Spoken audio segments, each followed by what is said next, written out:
جب مسلمان فوج کی صورت میں لڑنے کے قابل ہوئے اور قریش کے ساتھ ان کا پہلا معرکہ ہوا، اس وقت خالد بن ولید کے لیے ایسے حالات پیدا ہو گئے تھے کہ وہ اس معرکے میں شامل نہ ہو سکے۔ اس کا انہیں بہت افسوس تھا۔ یہ معرکہ بدر کا تھا، جس میں 313 مجاہدین اسلام نے 1000 قریش کو شکست دی۔ خالد بن ولید دانت پیستے رہ گئے، لیکن اس روز جب وہ اس نخلستان میں لیٹے ہوئے تھے، انہیں خیال آیا کہ 313 نے 1000 کو کس طرح سے شکست دے دی۔ انہوں نے شکست کھا کے آنے والوں سے پوچھا تھا کہ مسلمانوں میں وہ کون سی خوبی تھی جس نے انہیں فتح یاب کیا۔ خالد بن ولید اٹھ بیٹھے اور انگلی سے ریت پر بدر کے میدان کے خد و خال بنا کر قریش اور مسلمانوں کی پوزیشنیں اور مارکے کے دوران دونوں کی چالوں کی لکیریں بنانے لگے۔ باپ نے انہیں فن حرب و ضرب کا ماہر بنا دیا تھا۔ بچپن میں انہیں گھڑ سواری سکھائی، لڑکپن میں انہیں اکھڑ اور منہ زور گھوڑوں کو قابو میں لانے کے قابل بنایا۔ نوجوانی میں وہ شہ سوار بن چکے تھے، شتر سواری میں بھی وہ ماہر تھے۔ ان کے والد ہی ان کے استاد تھے۔ انہوں نے خالد بن ولید کو نہ صرف سپاہی بلکہ سالار بنا دیا۔ خالد بن ولید کو جنگ و جدل اتنی اچھی لگی کہ وہ لڑنے اور لڑانے کے طریقوں پر غور کرنے لگے اور جوانی میں فوج کی قیادت کے قابل ہو گئے۔ انہیں بدر کی لڑائی میں شامل نہ ہونے کا افسوس تھا اور وہ انتقام کے طریقے سوچا کرتے تھے، لیکن اب ان کی سوچوں کا دھارا اور طرف چل پڑا تھا۔ مکے سے روانگی سے کچھ عرصہ پہلے سے وہ اس سوچ میں کھو گئے تھے کہ رسول اکرم صلی اللہ علیہ وسلم نے رکانہ پہلوان کو 3 بار پٹخا تھا۔ بدر میں آپ علیہ السلام نے محض 313 مجاہدین سے 1000 کو شکست دی۔ یہ کوئی اور ہی قوت تھی، لیکن بدر کے مارکے کے بعد ان کے دل میں مسلمانوں کے خلاف انتقام کی آگ سلگ رہی تھی۔ مسلمان مارکے بدر میں قریش کے بعد سے آدمیوں کو قیدی بنا کر لے گئے۔ قریش کے سرداروں کے لیے تو یہ صدمہ تھا ہی، اس کا بہت برا اثر خالد بن ولید نے بھی قبول کیا۔ انہیں یاد تھا کہ جب بدر کا مارکہ لڑا جا رہا تھا اور مکے میں کوئی خبر نہیں پہنچ رہی تھی کہ مارکے کا انجام کیا ہوا، مکے کے لوگ بدر کی سمت دیکھتے رہتے تھے کہ ادھر سے کوئی سوار دوڑا آئے گا اور فتح کی خبر سنائے گا۔ آخر ایک روز ایک شتر سوار آتا نظر آیا۔ لوگ اس کی طرف دوڑ پڑے۔ سوار نے عرب کے رواج کے مطابق اپنا کرتا پھاڑ دیا تھا اور وہ روتا ہوا آ رہا تھا۔ بری خبر لانے والے قاصد ایسا ہی کیا کرتے۔ جب وہ لوگوں کے درمیان پہنچا تو اس نے روتے ہوئے بتایا کہ اہل قریش کو بہت بری شکست ہوئی ہے۔ جس کے عزیز رشتہ دار لڑنے گئے تھے وہ ایک دوسرے سے آگے بڑھ بڑھ کر ان کے متعلق پوچھتے تھے کہ وہ زندہ ہیں، زخمی ہیں یا مارے گئے ہیں۔ شکست خوردہ قریش پیچھے آ رہے تھے۔ مارے جانے والوں میں 17 افراد خالد کے قبیلے بنو مخزوم کے تھے اور ان سب کے ساتھ خالد کا خون کا بڑا قریبی رشتہ تھا۔ ابو جہل بھی مارا گیا تھا۔ خالد کا بھائی جس کا نام ولید تھا جنگی قیدی بن گیا۔ ابو سفیان جو کہ قریش کے سرداروں کا سردار تھا اور اس کی بیوی ہند بھی موجود تھے۔ ہند نے پوچھا، کچھ میرے باپ اور میرے چچا کے متعلق بتا اے قاصد۔ قاصد نے کہا، تمہارا باپ عتبہ علی اور حمزہ کے ہاتھوں مارا گیا اور تمہارے چچا شیبہ کو اکیلے حمزہ نے قتل کیا ہے اور تمہارا بیٹا حنظلہ علی کے ہاتھوں مارا گیا ہے۔ ابو سفیان کی بیوی ہند نے پہلے تو حضرت علی اور حضرت حمزہ کو بلند آواز سے برا بھلا کہا، پھر بولی، اللہ کی قسم، میں اپنے باپ اور اپنے چچا اور اپنے بیٹے کے خون کا بدلہ لوں گی۔ ابو سفیان پر خاموشی طاری تھی۔ خالد بن ولید کا خون کھول رہا تھا۔ قریش کے 70 آدمی مارے گئے تھے اور جو جنگی قیدی ہوئے تھے ان کی تعداد بھی اتنی ہی تھی۔ خالد اٹھے، دری جھاڑ کر لپیٹی اور گھوڑے کی زین کے ساتھ باندھ کر سوار ہوئے اور مدینہ کی سمت چل پڑے۔ انہوں نے ذہن کو یادوں سے خالی کر دینا چاہا، لیکن ان کا ذہن مدینہ پہنچ جاتا جہاں رسول اللہ صلی اللہ علیہ وسلم تھے اور جو تبلیغ اسلام کا مرکز بن گیا تھا۔ آپ علیہ السلام کا خیال آتے ہی اس کا ذہن پیچھے چلا جاتا اور اسے وہ منظر دکھاتا جس کے خالق حضور صلی اللہ علیہ وسلم تھے۔ اس کے ذہن میں ہند کے الفاظ یاد آئے جو اس نے اپنے خاوند ابو سفیان سے کہے تھے، میں اپنے باپ اور چچا کو بھول سکتی ہوں۔ ہند نے کہا تھا، کیا میں اپنے لخت جگر حنظلہ کو بھی بھول جاؤں؟ ماں اپنے بیٹے کو کیسے بھول سکتی ہے؟ اللہ کی قسم، میں محمد کو اپنے بیٹے کا خون معاف نہیں کروں گی۔ یہ لڑائی محمد نے کروائی ہے، میں حمزہ اور علی کو نہیں بخشوں گی، وہ میرے باپ، میرے چچا اور میرے بیٹے کے قاتل ہیں۔ ابو سفیان نے کہا تھا، میرے خون کو صرف میرے بیٹے کا قتل گرما رہا ہے، مجھ پر اپنے بیٹے کے خون کا انتقام فرض ہو گیا ہے۔ میں سب سے پہلے یہ کام کروں گا کہ محمد کے خلاف زبردست فوج تیار کر کے اسے آئندہ لڑنے کے قابل نہیں چھوڑوں گا۔ مشہور مورخ اور واقع نگار واقدی لکھتا ہے کہ اگلے ہی روز ابو سفیان نے تمام سرداروں کو بلایا۔ ان میں زیادہ تعداد ان سرداروں کی تھی جو کسی نہ کسی وجہ سے جنگ بدر میں شریک نہیں ہو سکے تھے، اور ان میں سے ہر ایک کا کوئی نہ کوئی عزیز اس جنگ میں مارا گیا تھا۔ سب انتقام کا ارادہ لے کر اکٹھے ہوئے۔ کیا مجھے زیادہ باتیں کرنے کی ضرورت ہے؟ ابو سفیان نے کہا، میرا اپنا جوان بیٹا مارا گیا ہے، اگر میں انتقام نہیں لیتا تو مجھے جینے کا کوئی حق نہیں۔ سب ایک ہی بار بولنے لگے۔ وہ اس پر متفق تھے کہ مسلمانوں سے بدر کی شکست کا انتقام لیا جائے۔ خالد بن ولید نے کہا، لیکن آپ میں سے کوئی بھی اپنے گھر میں نہ بیٹھ رہے۔ بدر میں ہم صرف اس لیے ذلت میں گھرے کہ سردار گھروں میں بیٹھے رہے اور ان لوگوں کو لڑنے بھیج دیا جو قریش کی عظمت کو نہیں سمجھتے تھے۔ خالد کے چچا زاد بھائی اکرمہ جو ابو جہل کا بیٹا تھا بولا، کیا صفوان بن امیہ کے باپ کو بھی قریش کی عظمت کا خیال نہیں تھا؟ وہ برہم ہوا۔ تم کہاں تھے الولید کے بیٹے؟ ابو سفیان نے کہا، ہم یہاں ایک دوسرے سے لڑنے کے لیے اکٹھے نہیں ہوئے۔ خالد، تمہیں ایسی بات نہیں کہنی چاہیے تھی جس سے کوئی اپنی بے عزتی محسوس کرے۔ خالد بن ولید نے کہا تھا، ہم میں سے کوئی بھی عزت والا نہیں رہا، ہم سب اس وقت تک بے عزت رہیں گے جب تک ہم محمد اور اس کے چیلوں کو ہمیشہ کے لیے ختم نہیں کرتے تھے۔ مجھے اپنے گھوڑے کے سموں کی قسم، میرے خون کی گرمی نے میری آنکھیں جلا دی ہیں، ان آنکھوں کو مسلمانوں کا خون ٹھنڈا کر سکتا ہے۔ میں پھر کہوں گا کہ اب سردار آگے ہوں گے اور میں جانتا ہوں کہ میں میدان جنگ میں کہاں ہوں گا، لیکن جنگ میں ہمارا جو سردار ہوگا میں اس کے حکم کا پابند رہوں گا، اور اگر میں سمجھوں گا کہ مجھے سردار نے ایسا حکم دیا ہے جو ہمیں نقصان دے گا تو میں ایسا حکم نہیں مانوں گا۔ سب نے متفقہ طور پر ابو سفیان کو اپنا سردار مقرر کیا۔ اس سے ایک روز پہلے اہل مکہ کا ایک قافلہ فلسطین سے مکہ واپس آیا تھا۔ یہ تجارتی قافلہ تھا۔ مکہ کے باشندے خصوصاً قریش کے ہر خاندان نے اس تجارت میں حصہ ڈالا تھا۔ اس قافلے میں کم و بیش 1000 اونٹ تھے اور جو مال گیا تھا اس کی مالیت 50,000 دینار تھی۔ قافلے کا سردار ابو سفیان تھا جس نے 50,000 پر 50,000 دینار منافع کمایا تھا۔ قافلے سے واپسی کا راستہ مدینہ سے گزرتا تھا۔ مسلمانوں کو پتہ چل گیا، انہوں نے پورے قافلے کو گرفتار کرنے کا ارادہ کیا اور ایک مقام پر قافلے کو گھیرے میں لے لیا، لیکن وہ زمین ایسی تھی کہ ابو سفیان نے ایک ایک آدمی اور ایک ایک اونٹ کو زمین کے اونچے نیچے خد و خال سے فائدہ اٹھاتے ہوئے گھیرے سے نکال دیا۔ خالد بن ولید کا گھوڑا خرامہ خرامہ مدینہ کی طرف چلا جا رہا تھا، مگر خالد کا ذہن پیچھے کو سفر کر رہا تھا۔ انہیں اس وقت کا جب قریش انتقام کی اسکیم بنانے کے لیے اکٹھے ہوئے تھے، ایک ایک لفظ جو کسی نے کہا تھا سنائی دے رہا تھا۔ ابو سفیان نے کہا تھا، اگر تم نے مجھے اپنی سرداری دی ہے تو میرے ہر فیصلے کی پابندی تم پر لازم ہے۔ سب سے پہلے خالد بن ولید نے کہا، میرا پہلا فیصلہ یہ ہے کہ میں نے ابھی 50,000 دینار منافع سب میں تقسیم نہیں کیا، وہ میں تقسیم نہیں کروں گا، یہ مسلمانوں کے خلاف فیصلہ کن جنگ میں استعمال ہوگا۔ سب سے پہلے خالد بن ولید نے کہا، مجھے اور میرے خاندان کو یہ فیصلہ منظور ہے۔ پھر منظور ہے ایسا ہی کرو کی آوازیں اٹھی۔ ابو سفیان نے پھر کہا، میرا دوسرا حکم یہ ہے، جنگ بدر میں ہمارے جو آدمی مارے گئے ہیں ان کے لواحقین آہوزاری کر رہے ہیں، میں نے مردوں کو دھاڑے مارتے اور عورتوں کو بین کرتے سنا ہے۔ اللہ کی قسم، جب آنسو بہہ جاتے ہیں تو انتقام کی آگ سرد ہو جاتی ہے۔ آج سے بدر کے مقتولین پر کوئی نہیں روئے گا۔ اور میرا تیسرا حکم یہ ہے کہ مسلمانوں نے بدر کی لڑائی میں ہمارے جن آدمیوں کو قید کیا ہے ان کی رہائی کے لیے کوئی کوشش نہیں کی جائے گی۔ تم جانتے ہو کہ مسلمانوں نے قیدیوں کی رہائی کے لیے ان کے درجے مقرر کر دیے ہیں اور ان کا فدیہ 1000 سے 40 درہم مقرر کیا ہے۔ ہم مسلمانوں کو 1 درہم بھی نہیں دیں گے، یہ رقم ہمارے ہی خلاف استعمال ہوگی۔ خالد بن ولید کو گھوڑے کی پیٹھ پر بیٹھے اور مدینہ کی طرف جاتے ہوئے جب وہ لمحے یاد آ رہے تھے تو ان کی مٹھیاں بند ہو گئیں، غصے کی لہر ان کے سارے وجود میں بھر گئی۔ وہ وقت بہت پیچھے رہ گیا تھا، لیکن اب بھی ان کے اندر غصہ بیدار ہو گیا تھا۔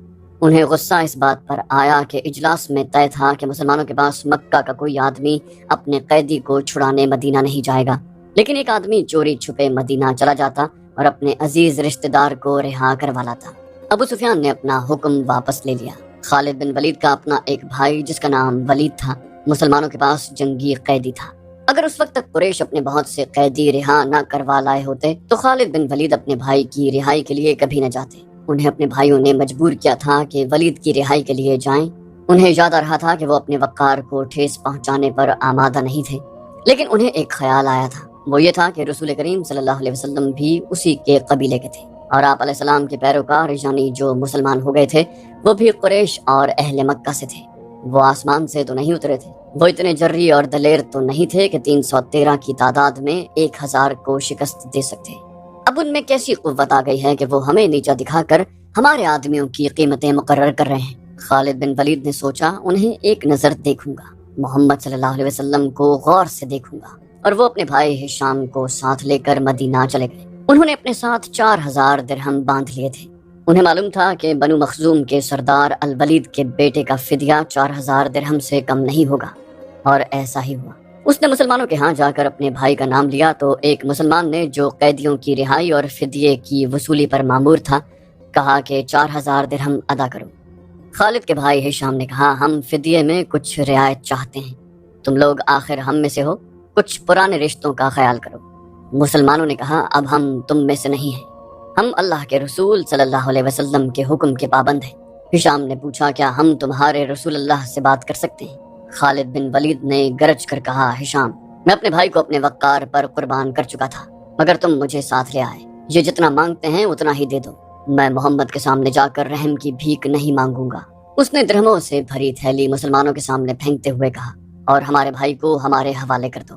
رقم گنی جا چکی تو ولید کو خالد اور ہشام کے حوالے کر دیا گیا۔ تینوں بھائی اسی وقت مکہ کو روانہ ہو گئے۔ راستے میں دونوں بھائیوں نے ولید سے پوچھا کہ ان کی شکست کا باعث کیا تھا۔ انہیں توقع تھی کہ ولید جو کہ ایک جنگجو خاندان کا جوان تھا، انہیں جنگی فہم و فراست اور حرب و ضرب کے طور طریقوں کے مطابق مسلمانوں کی جنگی چالوں کی خوبیاں اور خامیاں بتائے گا، مگر ولید کا انداز ایسا اور اس کے ہونٹوں پر مسکراہٹ ایسی تھی جیسے اس پر کوئی پراسرار اثر ہو۔ خالد بن ولید نے اس سے پوچھا ولید کچھ تو بتاؤ، ہمیں اپنی شکست کا انتقام لینا ہے، قریش کے تمام سردار اگلی جنگ میں شامل ہو رہے ہیں، ہم ارد گرد کے قبائل کو بھی ساتھ ملا رہے ہیں اور وہ مکے میں جمع ہونا شروع بھی ہو گئے ہیں۔ ولید نے کہا سارے عرب کو اکٹھا کر لو خالد، تم مسلمانوں کو شکست نہیں دے سکو گے۔ میں نہیں بتا سکتا کہ محمد صلی اللہ علیہ وسلم کے ہاتھ میں کوئی جادو ہے یا ان کا نیا عقیدہ سچا یا کیا بات ہے کہ میں نے ان کا قیدی ہوتے ہوئے بھی انہیں ناپسند نہیں کیا۔ ہشام نے کہا پھر تم اپنے قبیلے کے غدار ہو یا تم پر ان کا کوئی جادو اثر کر گیا ہے۔ وہ یہودی پیشوا ٹھیک کہتا تھا کہ محمد کے پاس کوئی نیا عقیدہ ہے اور نیا مذہب نہیں، اس کے ہاتھ میں کوئی جادو آ گیا ہے۔ خالد بن ولید نے کہا جادو ہی تھا، ورنہ بدر میں قریش شکست کھانے والے نہیں تھے۔ ولید جیسے ان کی باتیں سن ہی نہیں رہا تھا، اس کے ہونٹوں پر تبسم تھا اور وہ مڑ مڑ کر مدینہ کی طرف دیکھتا تھا۔ مدینے سے کچھ دور ذی الحلیفہ نام کی ایک جگہ ہوا کرتی تھی۔ تینوں بھائی وہاں پہنچے تو رات گہری ہو چکی تھی، رات گزارنے کے لیے وہ وہیں رہ گئے۔ صبح آنکھ کھلی تو ولید غائب تھا، اس کا گھوڑا بھی وہاں نہیں تھا۔ خالد اور ہشام سوچ کر اس نتیجے پر پہنچے کہ ولید واپس مدینہ چلا گیا ہے۔ انہوں نے دیکھا کہ اس پر کوئی اثر تھا، یہ اثر مسلمانوں کا ہی ہو سکتا تھا۔ دونوں بھائی مکے آ گئے۔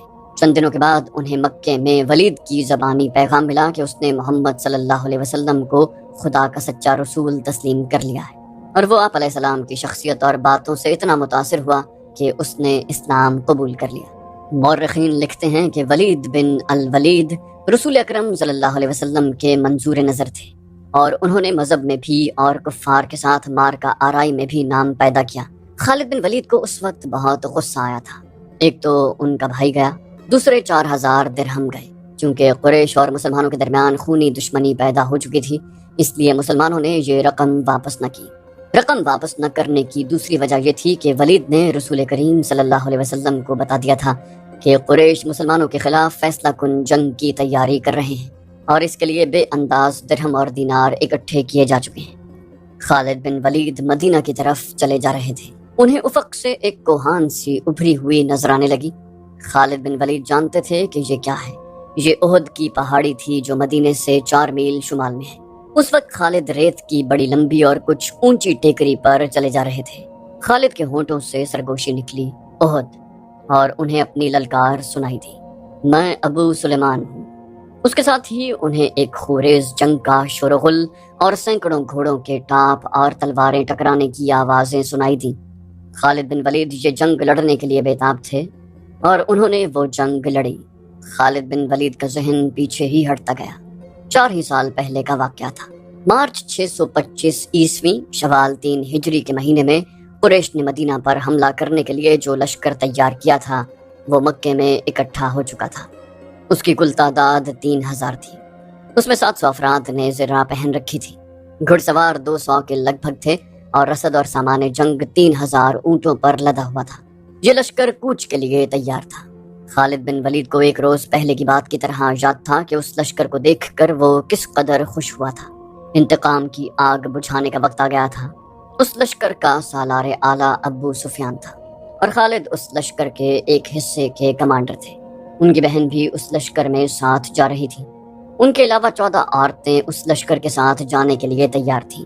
ان میں ابو سفیان کی بیوی ہند بھی تھی، عمر بن العاص کی اور ابو جہل کے بیٹے اکرمہ کی بیویاں بھی شامل تھیں۔ باقی سب گانے بجانے والیاں تھیں۔ سب کی آواز میں سوز تھا اور ان کے ساز دف اور ڈھولک تھے۔ ان عورتوں کا جنگ میں یہ کام تھا کہ جوشیلے اور جذباتی گیت گا کر سپاہیوں کا حوصلہ بلند رکھیں اور ان کی یاد تازہ کرتی رہیں جو جنگ بدر میں مارے گئے تھے۔ خالد بن ولید کو افریقہ کا ایک حبشی یاد آیا جس کا نام وحشی بن حرب تھا۔ وہ قریش کے ایک سردار جبیر بن مطعم کا غلام تھا۔ وہ دراز قد اور سیاہ رو اور طاقتور تھا۔ اس نے برچی مارنے کے فن میں شہرت حاصل کی تھی۔ اس کے پاس افریقہ کی بنی ہوئی برچی تھی۔ اس کا افریقی نام کچھ اور ہی تھا۔ اسے عربی نام جبیر نے اس کے جنگی کمالات دیکھ کر دیا تھا، بن حرب۔ کوچ سے کچھ دیر پہلے جبیر بن مطعم نے اسے کہا، مجھے اپنے چچا کے خون کا بدلہ لینا ہے، شاید مجھے موقع نہ مل سکے۔ میرے چچا کو بدر کی لڑائی میں محمد کے چچا حمزہ نے قتل کیا تھا۔ اگر تم حمزہ کو قتل کر دو تو میں تمہیں آزاد کر دوں گا۔ وحشی بن حرب نے کہا، حمزہ میری برچی سے قتل ہوگا یا آقا؟ یہ حبشی غلام اس طرف جا نکلا جہاں وہ عورتیں اونٹوں پر سوار ہو چکی تھیں جو اس لشکر کے ساتھ جا رہی تھیں۔ کسی عورت نے پکارا، ابو وسمہ۔ یہ وحشی بن حرب کا دوسرا نام تھا۔ وہ رک گیا، دیکھا کہ ابو سفیان کی بیوی ہند اسے بلا رہی تھی۔ وہ اس کے قریب چلا گیا۔ ہند نے کہا، ابو وسمہ، حیران نہ ہو، تجھے میں نے بلایا ہے۔ میرا سینہ انتقام کی آگ سے جل رہا ہے، میرا سینہ ٹھنڈا کر دے۔ غلام نے کہا، حکم خاتون، اپنے سالار کی زوجہ کے حکم پر اپنی جان بھی دے دوں گا۔ ہند نے کہا، بدر میں میرے باپ کو حمزہ نے قتل کیا تھا، تو حمزہ کو اچھی طرح پہچانتا ہے۔ یہ دیکھ میں نے سونے کے جو زیورات پہن رکھے ہیں، اگر تو حمزہ کو قتل کر دے گا تو یہ سب زیورات تیرے ہوں گے۔ وحشی بن حرب نے ہند کے زیورات پر نظر ڈالی تو وہ مسکرایا اور زیر لب پرعزم لہجے میں بولا، حمزہ کو میں ہی قتل کروں گا۔ خالد بن ولید کو اپنے لشکر کا کوچ یاد تھا۔ اسی رستے سے لشکر مدینہ کو گیا تھا۔ اس نے ایک بلند جگہ کھڑے ہو کر لشکر کو دیکھا تھا۔ اس کا سینہ فخر سے پھیل گیا تھا۔ اسے مدینہ کے مسلمانوں پر رحم آ گیا تھا، لیکن اس رحم نے بھی اسے مسرت دی۔ یہ خون کی دشمنی تھی، یہ اس کے وقار کا مسئلہ تھا۔ مسلمانوں کو کچل ڈالنا اس کا عزم تھا۔ جنگ احد کے بہت دن کے بعد اسے پتہ چلا تھا کہ جب مکہ میں قریش اپنا لشکر جمع کر رہے تھے تو اطلاع رسول کریم صلی اللہ علیہ وسلم کو مل گئی تھی، اور جب یہ لشکر مدینہ کے راستے میں تھا تو رسول خدا صلی اللہ علیہ وسلم کو اس کی رفتار، پڑاؤ اور مدینے سے فاصلے کی اطلاعیں مسلسل ملتی رہی تھی۔ آپ علیہ السلام کو لشکر کے مکہ سے کوچ کی اطلاع حضرت عباس رضی اللہ عنہ نے دی۔ آپ علیہ السلام کو لشکر کے مکہ سے کوچ کی اطلاع حضرت عباس رضی اللہ عنہ نے دی۔ قریش کے اس لشکر نے مدینہ سے کچھ میل دور کوہ احد کے قریب ایک ایسی جگہ کیمپ کیا تھا جو ہری بھری تھی اور وہاں پانی بھی تھا۔ خالد بن ولید کو معلوم نہ تھا کہ مسلمانوں کے 2 جاسوس اس لشکر کی پوری تعداد دیکھ آئے ہیں اور رسول کریم صلی اللہ علیہ وسلم کو بتا چکے ہیں۔